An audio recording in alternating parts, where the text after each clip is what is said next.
Bahagi naman po namin, para tapusin na po yung kasinungalingan sa maleta, meron po tayong dalang maleta ngayong araw po na ito. Hindi ho lahat ng maleta may pera, mga kaibigan. Yung iba po, may mangga at peluka. The House and the House Prosecution Panel will not be deterred.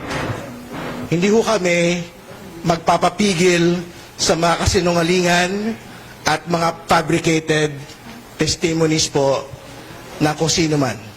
Tuloy po ang impeachment trial, ilalatag po ng Kamara, ilalatag po ng House Prosecution Panel, yung pong lahat ng mga ebidensya laban kay Vice President Sara Duterte, yung AMLAC reports, yung pong NBI reports, yung pong video documentation ng pagbabanta laban sa Pangulo. So bumalik ho tayo sa usapin. Ang usapin po ay ang pagpapanagot sa pangalang Pangulo. Wala pong iba. Maraming salamat. Salamat po. Sige, on that note, I'd like to thank our resource persons for today.